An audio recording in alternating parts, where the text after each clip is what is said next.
শিক্ষক দিবসে আদর্শ শিক্ষকদের সম্মানিত করল রংপুরের সর্বজনীন কালীবাড়ি গঙ্গাপাড়া পরিচালন কমিটি। সহযোগিতায় ছিল নিক্কন। ডক্টর সর্বপল্লী রাধাকৃষ্ণনের জন্মদিন উদযাপন উপলক্ষে রংপুরস্থিত সর্বজনীন কালীবাড়িতে সার্বজনীন কালীবাড়ি গঙ্গাপাড়া পরিচালন কমিটির প্রতিষ্ঠাতা ও সভাপতি নবেন্দু বরভূঁইয়ার পৌরোহিত্যে অনুষ্ঠানের শুরুতে নিক্কনের শিল্পীরা উদ্বোধনী সঙ্গীত পরিবেশন করেন। সভার উদ্দেশ্য ব্যাখ্যা করেন শিক্ষাবিদ যোগেন্দ্র চন্দ্র দাস। অনুষ্ঠানে সর্বজনীন কালীবাড়ি গঙ্গাপাড়া পরিচালন কমিটির পক্ষ থেকে 11 জন আদর্শ শিক্ষককে উত্তরীয় মানপত্র দিয়ে সম্মানিত করা হয়। অনুষ্ঠানে বক্তব্য রাখেন বিশেষ অতিথি তথা উধারবন্দ বিধায়ক মিহির কান্তি সোম। বক্তব্যে তিনি সমাজ গঠনে শিক্ষকদের অবদানকে অত্যন্ত গুরুত্বপূর্ণ বলে উল্লেখ করেন। মুখ্য অতিথি কবি সাংবাদিক অতীন দাস নিজের বক্তব্যে শিক্ষকদের সত্যিকারী সমাজ সংস্কারক ও মানুষ গড়ার কারিগর হিসেবে উল্লেখ করেন। আজকে সভ্যতা শিক্ষকদেরই অবদান।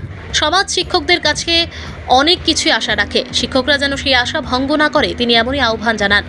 অন্যান্যদের মধ্যে বক্তব্য রাখেন জাগরণ মহিলা সমিতির সম্পাদিকা আরতিনাথ দাস, সর্বজনীন কালীবাড়ি গঙ্গাপাড়া সাংস্কৃতিক সম্পাদক তথা নিক্কন অধ্যক্ষ শুভ্রাংশু নাথ মজুমদার। এছাড়া অনুষ্ঠানে সম্মাননা প্রাপক সকল শিক্ষকগণ তাদের মূল্যবান বক্তব্য তুলে ধরেন।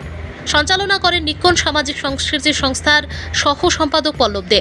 নিহার কান্তি রায়ের রিপোর্ট, আসাম প্রাইম নেটওয়ার্ক।